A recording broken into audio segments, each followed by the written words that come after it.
요한복음 12장 32절과 33절을 제가 봉독합니다. 내가 땅에서 들리면 모든 사람을 내게로 이끌겠노라 하시니 이렇게 말씀하심은 자기가 어떠한 죽음으로 죽을 것을 보이심이로라. 아멘. 오늘 본문을 중심으로 높이 들리신 예수님에 대해서 말씀을 드리겠습니다. 오늘 이 설교를 통해서 크게 세 가지의 말씀을 좀 나누겠습니다. 먼저는 예수님이 높이 들리신 사건에 대해서 여러분에게 간략하게 말씀을 드리고, 예수님이 높이 들리신 목적에 대해서, 그리고 마지막으로 우리를 자기에게로 이끄시는 방법, 예수님께서 우리를 자기에게로 이끌어서 그 영원한 생명을 주시는 방법에 대해서 말씀을 드리도록 하겠습니다. 먼저 예수님이 높이 들리신 사건입니다. 오늘 본문 32절에 보시면 내가 땅에서 들리면, 예수님은 말씀하세요. 내가 땅에서 들린다. 그러면 모든 사람을 내게로 이끌겠다라고 말씀을 하셨어요. 여러분, 땅에서 들린다라는 말에 무슨 뜻일까요? 땅에서 들린다. 누가 안아서 들어 올릴까요? 그래도 땅에서 들린 거긴 하겠지만 예수님은 바로 이어서 33절에 그 의미를 밝히고 계십니다. 33절 같이 읽어볼까요? 이렇게 말씀하심은 자기가 어떠한 죽음으로 죽을 것을 보이심이로라. 아멘. 자기가 어떠한 죽음으로 죽을 것을 보이시면서 하시는 말씀, 내가 땅에서 들리면. 그러면 무슨 말입니까? 우리는 예수님이 어떻게 돌아가셨는지를 다 알고 있습니다. 어떻게 예수님은 돌아가셨습니까? 어떻게 죽으셨습니까? 땅에다가 커다란 나무 십자가를 매달아 꽂아놓고 그 위에 예수님이 못이 박혀서 매달려 돌아가신 것입니다. 그게 바로 내가 땅에서 들리면, 다시 말하면 내가 십자가에 높이 매달려 죽으면 모든 사람을 내게로 이끌겠다라고 예수님께서는 말씀하신 겁니다. 모든 사람을 예수님께 이끌기 위해서 예수님은 반드시 십자가에서 죽으셔야만 한다는 사실을 여러분 기억하시고 믿으시길 바랍니다. 사실 이 말씀은, 오늘 예수님이 하신 말씀은 앞절에 나온 20절부터 이어지는 그 말씀의 결론 부분으로 하신 말씀이에요. 20절부터 어떤 내용이 있냐면은, 명절에 예루살렘 성전으로 예배하러 온 사람들이 많이 있었습니다. 수만 명이 몰려요. 근데 그들 중에 유대인만 있는 게 아니라 헬라인, 요즘으로 따지면 외국인들도 몇 명이 섞여 있었습니다. 근데 그 외국인이 예수님의 제자였던 빌립에게 가서 요구를 하는 것이죠. 선생님, 우리가 좀 나사렛 예수님을 좀 만나고 싶습니다. 예수님 좀 만나게 해주세요. 라는 그런 요청을 하는 것입니다. 그리고 빌립이 안드레에게 가서 말하고, 안드레와 빌립이 예수님께 가서, 예수님, 저 외국인이 이스라엘 사람도 아닌데 예수님을 좀 만나자고 하는데 어떻게 할까요? 라고 하니까 예수님이 그 말을 들으시고 이렇게 대답하셔요. 23절 같이 읽어봅니다. 예수께서 대답하여 이르시되 인자가 영광을 얻을 때가 왔도다. 아멘. 인자, 사람인 아들 자자를 써서 예수님은 자기를 가리켜서 항상 인자, 내가 하나님의 아들이지만 또한 사람의 아들이다 라고 예수님은 말씀하시는 겁니다. 인자가 영광을 얻을 때가 드디어 왔다는 거예요. 여러분, 영광을 얻으시기를 원하십니까? 영광스러운 사람이 되고 싶으십니까? 어떻게 하면 영광을 얻을 수 있습니까? 이 세상에서 어떤 사람이 영광스럽습니까? 이제 연말이 되면 각종 시상식이 있죠. 그래서 배우들도 가수들도 나와서 상을 받습니다. 그러면서 수상 소감을 말할 때 어떻게 하죠? 다 그런 건 아니지만 어떤 사람들은 모든 영광을 하나님께 돌립니다. 그렇게 말하죠. 그리고 수상한 그 사람이 굉장히 영광스럽게 됩니다. 그래서 신문에도 나고 그러죠. 또 공부를 못했던 사람이 갑자기 정신을 차려서 공부를 열심히 하기 시작하더니 좋은 대학에 들어갔다는 거예요. 영광스럽죠? 예, 사람들은 그게 영광이라고 말합니다. 가난했던 사람이 열심히 일하고 또 소위 말해서 좀 좋은 일이 생겨가지고 돈이 많아졌어요. 부자가 되었습니다.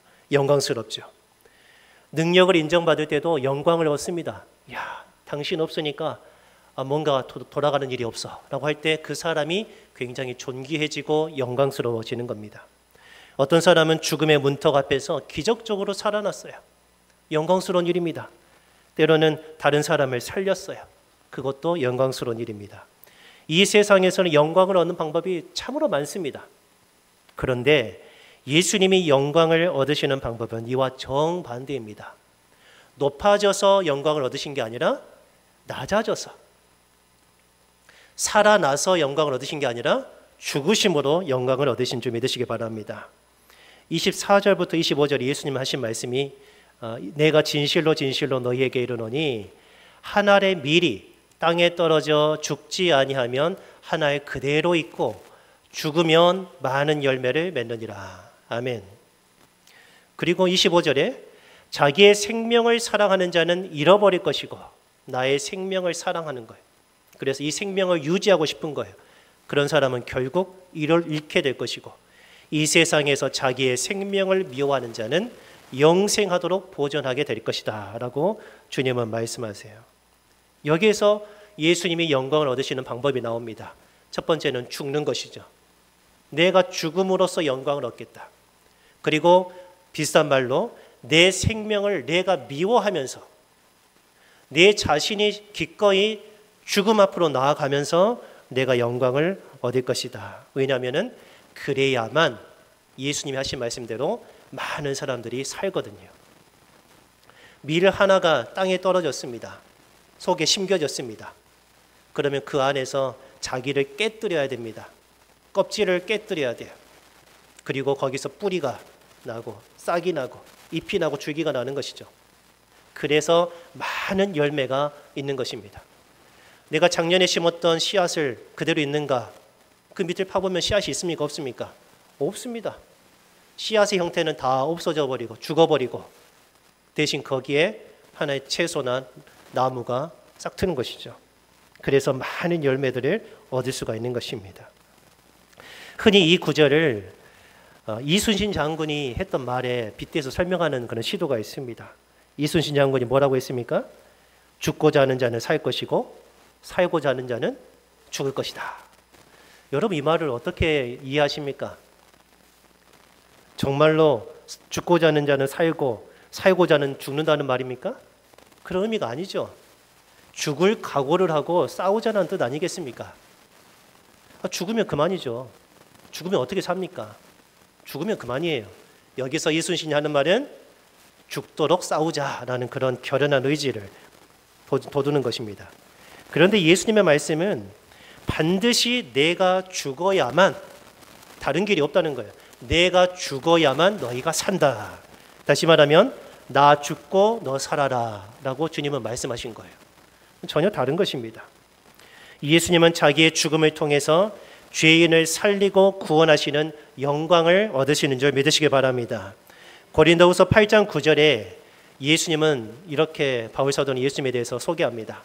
우리 주 예수 그리스도의 은혜를 너희가 알거니와 부요하신 이로써 너희를 위하여 가난하게 되심은 그의 가난하심으로 말미암아 너희를 부요하게 하려 하심이라. 아멘. 예수님은 온 천지를 만드신 하나님이십니다. 그래서 세상에 있는 모든 것이 다 하나님 것, 예수님 것입니다. 그런데 그 부요하신 분께서 가난하게 되셨어요. 이 땅에 오실 때 어디에 태어나셨습니까? 이름도 모를 베들레헴 마구간에서 그렇게 염을 통해서 예수님이 태어나신 거예요. 아주 가난했죠. 예수님이 예루살렘으로 왕으로서 입성하실 때 뭐 타고 가셨습니까? 백마를 타셨습니까? 아니요. 초라한 나귀 새끼를 탔어요. 새끼 나귀를 타고 가셨어요. 얼마나 가난하십니까? 항상 배가 고프셨어요. 예수님이 뭐가 아쉽다고 배가 고프셔야 됩니까? 만화왕의 왕께서 왜 굶주리셔야 되겠습니까? 왜 그렇게 가난하게 되셨습니까? 왜 자기를 다 비워내셨습니까? 마지막 물과 피까지 싹 짜내셨습니까? 우리를 위해서인 줄 믿으시기 바랍니다. 우리를 살리려고, 우리를 구원하시기 위해서 예수님은 친히 가난하게 되셨다는 사실입니다. 부유하신 예수 그리스도께서 우리를 위하여 가난하게 되셔서 우리를 부유하게 하신 것처럼 생명의 주인께서 예수님께서 우리를 위하여 죽으셔서 우리를 살리고 구원하신 줄을 믿으시기 바랍니다. 그래서 예수님은 높이 들리신 것입니다. 그 다음 살펴볼 것은 예수님이 높이 들리신 목적입니다. 왜 높이 들리셨는가? 이미 말씀드렸는데 조금 더 상세하게 말씀드립니다.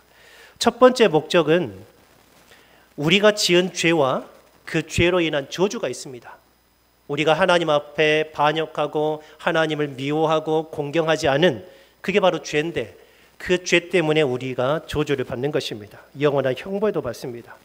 그러나 예수님은 우리의 죄와 그 죄 때문에 생겨나는 저주 그것을 대신 담당하시기 위해서 높이 들리셨다는 사실입니다. 예수님은 우리가 지은 죄를 대신 짊어지셨습니다. 베드로전서 2장 24절에 같이 한번 읽어봅니다. 친히 나무에 달려 그 몸으로 우리 죄를 담당하셨으니 이는 우리로 죄에 대하여 죽고 의에 대하여 살게 하려 하심이라. 아멘. 예수님은 친히 나무에 달리셨습니다. 높이 매달리셨다는 뜻입니다. 그래서 그 몸으로 우리의 죄를 친히 담당하셨습니다. 세례 요한은 예수님이 지나가실 때 이렇게 선언했습니다. 보라, 세상 죄를 지고 가는 하나님의 어린 양이로다. 그 연약한 육신에 우리 세상의 모든 죄를 친히 담당하시고 그 죄로 인한 모든 저주를 온몸으로 받아내신 것입니다. 그래서 우리를 살리신 줄 믿으시기 바랍니다. 또한 예수님은 우리가 지은 죄로 인한 저주, 그 저주를 대신해서 받으셨습니다. 나무에 달리신 목적도 저주를 받으신 것입니다. 신명기 21장에 사람이 만일 죽을 죄를 범함으로, 그러니까 사형을 당하는 것이죠. 네가 그거를 죽여 나무 위에 달거든. 나무 위에 높이 매달아 죽이는 것입니다. 그러면 그 위에서 죽겠죠. 시체를 나무 위에 밤새도록 두지 말고 그날에 장사하여 네 하나님 여호와께서 내게 기업으로 주시는 땅을 더럽히지 말라. 나무에 달린 자는 하나님께 뭘 받았어요? 저주를 받았음이니라. 나무에 달린 자는 하나님께 저주를 받는다. 그래서 예수님께서 십자가에서 못 박히셨을 때 그 다음 날이 거룩한 안식일이었습니다. 그래서 유대인들이 그 거룩한 날까지 이 저주받은 사람을 나무에 매달아 놓을 수 없으니까 빨리 내려서 장사시킵시다. 원래는 죽을 때까지 십자가에서 매달아 놓는 것입니다. 하루가 됐든 이틀이 됐든 일주일이 되었든 그 사람의 진액이 서서히 빠져나올 동안에 계속 매달아서 죽이는 것이 십자가 형틀입니다. 그런데 그 다음 날에 거룩한 안식일이니까 저주받은 시체를 나무에서 내리라고 요구를 한 것입니다. 그래서 예수님은 좌우에 강도 둘과 함께 십자가에서 못 박히셨는데 그 로마 군인이 이 세 사람을 나무에서 끌어내리기 위해서 확실하게 죽여야 했습니다. 강도의 둘의 다리를 꺾어버렸습니다. 나무, 큰 통나무를 가져다가 나무를 그 무릎 사이에 놓고 비트는 거예요. 그러면 무릎뼈가 어긋나는 겁니다. 그래서 그 쇼크로 죽는 거예요. 강도 하나의 무릎을 꺾었습니다. 죽었습니다. 또 다른 강도 하나의 무릎을 꺾었습니다. 그 자리에서 죽었습니다. 이제 예수님께 와서 예수님의 무릎을 꺾으려고 할 때 예수님은 이미 숨지신 것을 보았어요. 아, 꺾을 필요가 없겠구나. 그 대신 더 확실하게 하기 위해서 옆구리에 창을 찔러가지고 모든 물과 피를 다 쏟아내버리신 겁니다. 그리고 그날에 바로 무덤에 앉으신 거예요. 유대인들은 나무에 달린 자는 저주를 받았다. 그래서 예수님께서 십자가에 못 박히셨을 때 유대인들은 어떻게 생각했습니까? 아, 저 나사렛 예수가 하나님께 저주를 받았구나. 자기 죄 때문에 저주를 받았구나. 그런데 성경은 우리에게 뭐라고 합니까? 자기의 죄 때문에 저주를 받아서 나무에 달린 게 아니라 우리의 죄와 우리의 저주를 예수님께서 친히 담당하셨다고 선언하고 있습니다. 나의 죄와 저주입니다. 나의 죄와 저주. 갈라디아서 3장 13절에 그리스도께서 우리를 위하여 저주를 받은 바 되사 율법의 저주에서 우리를 속량하셨다고 말씀하고 있습니다. 예수님은 우리를 위해 저주를 받으셨습니다. 이것이 바로 예수님이 십자가에 높이 매달리신 한 가지 목적, 죄와 저주를 담당하신 겁니다. 그리고 예수님이 높이 달리신 이유가 있습니다. 또 다른 목적이 있습니다. 그것은 뭐냐면 누구든지 십자가에 못 박히신 예수 그리스도를 사방에서 바라보고 구원을 받을 수 있도록 하기 위해서입니다. 만약에 죄인을 죽이는 그런 형벌 중에 그냥 돌에다가 사람을 매달아서 바다에 던져버리는 방법도 있을 것입니다. 그렇죠? 근데 그 방법을 택하지 않았어요. 어떻게 해요? 높이 높이 누구든지 다 보라고. 사실 로마 제국 시대의 이 십자가 형틀은 로마 제국에 반역하는 사람들을 처형하는 수단이었습니다. 정치적으로 황제를 거역하고 그런 사람들에게 아주 본보기를 보여주는 겁니다. 누구든지 반기를 들지 못하게 처참하게 죽도록 하는 것이 십자가입니다. 그렇기 때문에 십자가는 굉장히 높습니다. 마을 전체에서 그 십자가를 바라볼 수가 있는 것입니다. 그러면서 무슨 생각을 하죠? 아, 내가 황제를 거역하면 안 되겠구나. 황제의 명령을 거역하면, 로마 제국에 반역하면 나도 저렇게 죽는구나 라고 누구든지 볼 수 있게끔 하는 공개 사형틀입니다. 그런데 그것이 역설적이게도 누구든지 십자가에 못 박히신 예수님을 바라보는 자마다 구원을 받게 하시는 하나님의 방법인 것입니다. 민수기 21장에 보면은 이스라엘 자손이 광야 길을 걷고 있습니다. 근데 그 길이 너무 거칠어요. 너무 거칠어서 마음이 심히 상했습니다. 마음이 기분이 나쁜 거예요. 그래서 하나님과 모세를 향해서 원망하기 시작했습니다.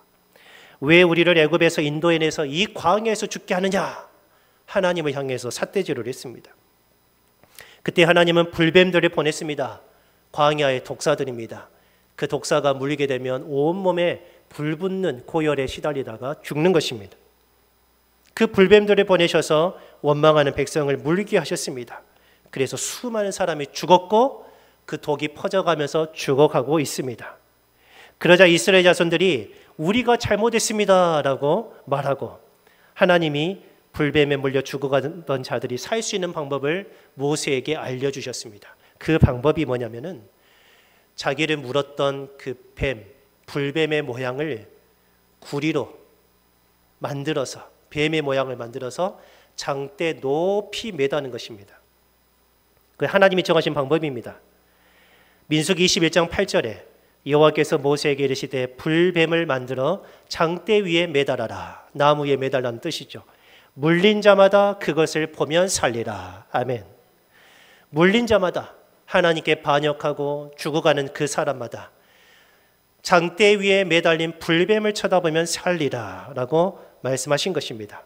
그래서 모세가 노스로 뱀을 만들어 장대 위에 다니 뱀에게 물린 자가 놋뱀을 쳐다본 즉 모두 살게 되는 역사를 이루었습니다. 마찬가지로 십자가에서 높이 매달린 예수 그리스도를 믿음의 눈으로 바라보는 자마다 사는 줄 믿으시길 바랍니다. 그 뱀이 무슨 능력이 있겠습니까? 그것을 바라보는 것 자체가 믿음의 행동입니다. 믿음이 있기 때문에 그걸 쳐다볼 수가 있는 거예요. 예수님을 믿음으로 바라보는 자마다 구원을 얻는 것입니다. 예수님은 요한복음 3장 14절에서 모세가 광야에서 뱀을 든 것처럼 누구든지 죽어가는 자는 이 뱀을 쳐다보시오. 그러면 삽니다 라고 했던 것처럼 인자도 들려야 하리니 나도 들려야 한다 그 말입니다. 왜요? 이는 그를 믿는 자마다 이는 그를 누구든지 믿음으로 바라보는 자마다 영생을 얻게 하려 하심이니라. 아멘.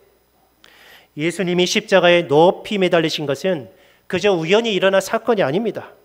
예수님이 우리의 죄와 저주를 대신 담당하신 것을 누구나 알 수 있게 보여주신 것이고 예수님을 믿는 자에게 구원을 베푸시고 영생을 주시기 위해서 하나님이 친히 계획하시고 실행하신 사건인 줄 믿으시길 바랍니다. 그리고 세 번째로 우리를 예수님께로 이끄시는 방법이 있습니다. 다시 본문 32절에 보시면 내가 땅에서 들리면 그랬어요. 내가 십자가에서 못 박히면 내가 죽으면 모든 사람을 내게로 이끌겠노라. 예수님은 말씀하세요. 우리는 실제로 예수님이 십자가에서 못 박히셨다는 사실을 알고 있습니다. 예수님은 죽으셨어요. 그러면 이제 남은 것이 하나 있죠. 뭐죠? 모든 사람을 예수님께로 이끄는 거예요. 그럼 예수님은 어떻게 이끄실까요? 예수님은 실제로 높이 들리셨고 남은 것은 이끄는 건데, 그럼 예수님이 돌아가셨으니까 그냥 가만히 있으면 자동적으로, 아니면 우리는 예수님께 가기 싫은데 억지로 끌어서 예수님께로 이끌리게 하시는 겁니까? 그러지 않습니다. 예수님이 우리를 자기에게로 이끄시는 방법이 두 가지가 있습니다. 하나는 하나님의 거룩한 말씀, 그리고 또 하나는 오늘 나누게 될 성찬입니다. 이 두 가지의 방법으로 우리를 예수님께로 이끄시는 거예요. 말씀이라고 하는 것은 1차적으로 십자가에 관한 말씀입니다. 복음을 의미하는 줄 믿으시기 바랍니다. 십자가에 높이 매달리신 예수님에 관한 말씀을 선포할 때, 그 말씀을 여러분이 들을 때, 마음의 문을 열고 믿을 때 우리는 예수님께로 이끌려가는 것입니다. 그게 바로 구원입니다. 고린도전서 1장 18절에 십자가의 도가 멸망하는 자들에게는 미련한 것이요 구원을 받는 우리에게는 하나님의 능력이라. 아멘. 십자가의 도, 여러분 도를 아십니까? 그 도는 말씀을 뜻합니다. 십자가에 관한 메시지, 십자가에 관한 말씀, 예수 그리스도께서 우리의 죄와 저주를 십자가에서 대신 담당하시고 친히 죽으셨다는 그 말씀을 선포할 때, 그것을 믿음으로 받아들인 자에게는 구원인 줄 믿으시기 바랍니다. 하나님의 지혜에 있어서는 이 세상이 자기 지혜로 하나님을 알지 못하므로, 이 세상에 지혜자가 많습니다. 얼마나 똑똑한 사람들이 많은지. 그런데 똑똑하다고 해서 하나님을 아는 것은 아닙니다. 그래서 하나님이 택하신 방법이 뭡니까? 전도입니다. 전도. 여러분, 전도가 뭡니까? 도를 전하는 것입니다. 우리 칠정교회 오세요. 이건 전도가 사실은 아닙니다. 그것은 인도입니다. 인도해 온 여러분에게 하나님의 말씀을 가르치는 것, 이게 전도입니다. 그래서 실제적인 전도는 이 설교입니다. 이 설교가 지금 전도입니다. 그래서 전도에 미련한 것으로 믿는 자들을 구원하시기를 기뻐하셨도다. 여러분, 이 설교 시간이 별거 아닌 것 같지만은 이 설교 시간에 딴 생각 품거나 졸아버리면 안 돼요. 그러면 안 돼요. 예수님께서 지금 우리를 하나님께로 이끄는 방법인데 그것을 우리가 허투루 받아서는 안 돼요. 정신을 차려서 하나님의 말씀을 믿음으로 받으시길 바랍니다. 이게 첫 번째 방법이에요. 십자가의 도입니다. 그 다음에 두 번째, 예수님은 성찬을 통해서 우리를 자기에게로 이끄십니다. 여러분, 성찬이 무슨 뜻인 줄 아십니까? 거룩할 성자의 밥찬입니다. 그러면 성찬이 뭐겠습니까? 거룩한 밥입니다. 왜 거룩하냐면 이 세상에는 없는 밥이기 때문입니다. 이 세상에 없어요. 이 밥은 오직 한 분이 주시는 겁니다. 예수 그리스도께서 우리를 위해서 십자가에서 밥을 마련하시고, 예수님의 십자가는 우리의 곧 상이 되는 것입니다. 밥상이에요. 근데 이 성찬은 예수님의 살과 피를 의미합니다. 나중에 우리가 전병을 먹고, 예전에는 빵을 먹었는데 이번에는 전병을 준비했습니다. 전병을 먹고 포도즙을 마십니다. 그것은 곧 예수님께서 십자가에서 자기의 모든 살점이 떨어져 나간 그것을 의미하고 흘리신 피를 의미합니다. 이 성찬을 통해서 예수님은 자기에게 우리를 이끌어 주시는데, 단순히 가까이 끌어당기시는 정도가 아니라 이제는 아예 한 몸이 되어버려요. 이 성찬을 통해서 우리가 예수님과 한 몸을 이룬다는 거예요. 우리가 이제 젊은 남녀가 연애를 합니다. 멀리 떨어져 있던 남녀예요. 그런데 사랑의 감정이 있어서 점점 끌어당겨지죠. 자석이 철을 당기듯이 사랑을 합니다. 그래서 가까이 갑니다. 그런데 가까이 가는 것은 좀 너무 아쉽잖아요. 그래서 결혼을 합니다. 결혼하면 어떻게 됩니까? 둘이 한 몸이 되는 것입니다. 둘이 한 몸이 돼요. 그와 마찬가지로 예수님은 십자가의 복음으로 여러분을 하나님께로 이끌고 이 성찬을 통해서 여러분과 실제적으로 하나가 되게 하는 것입니다. 무슨 말입니까? 내 안에 예수님이 계시는 거예요. 내 안에 그리스도께서 살아계시는 것입니다. 그리고 그리스도께서는 이 세상의 주관자이십니다. 만왕의 왕이시고 통치자이십니다. 이 세상의 모든 것을 가지고 계십니다. 우리가 하나님의 자녀가 되는 것입니다. 얼마나 큰 복입니까? 단순히 곁에만 있어도 좋은데 우리 속에 들어오시는 거예요.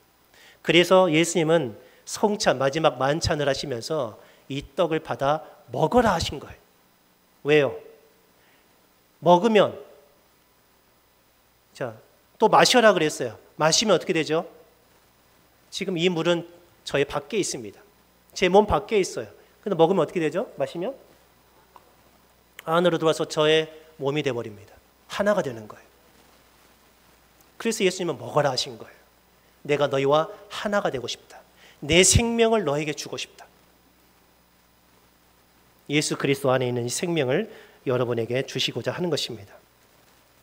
요한복음 6장 53절부터 예수께서 이르시되 내가 진실로 진실로 너희에게 이르노니 인자의 살을 먹지 아니하고 인자의 피를 마시지 아니하면 너희 속에 생명이 없느니라. 왜 없을까요? 왜 없을까요? 생명의 주가 내 안에 들어오셔야 돼요. 그래야 내가 사는 거예요. 근데 살도 먹지 않고 피도 마시지 않아요. 다시 말하면 십자가에 못 박히신 예수님이 나와 아무런 상관이 없다면 내가 살아있어도 사는 게 아니라 죽어 있는 것입니다. 내 살을 먹고 내 피를 마시는 자는 영생을 가졌고 마지막 날에 내가 그를 다시 살리리니 내 살은 참된 양식이요 내 피는 참된 음료로다. 내 살을 먹고 내 피를 마시는 자는 내 안에 거하고 나도 그의 안에 거하나니. 아멘. 온전한 연합을 이루게 하신 줄 믿으시기 바랍니다. 말씀을 정리하겠습니다. 예수님은 우리를 살리시기 위해 땅에서 높이 들리셨습니다. 예수님은 십자가에 못 박혀 죽으셔서 우리의 모든 죄와 저주를 담당하셨습니다. 그래서 누구든지 십자가에 높이 달리신 예수 그리스도를 믿고 바라보는 자마다 구원을 받고 영생을 얻습니다. 오늘 성찬을 대하는 우리의 눈앞에 십자가에 못 박히신 예수 그리스도께서 밝히 보이기를 바랍니다. 예수님이 십자가에서 못 박혀 죽으셨다는 사실을 귀로 듣는 것으로는 사실 우리가 잘 알지를 못해요. 듣는 것보다 더 확실한 것은 눈으로 보는 것이고 보는 것보다 더 확실한 것은 맛을 보는 것입니다. 성찬은 바로 예수 그리스도께서 희생당하시고 고난당하신 게 우리 눈앞에 처참하게 드러난 것입니다. 이 성찬을 통해서 하나님의 은혜와 사랑을 깊이 깨닫고 감사할 수 있기를 바랍니다.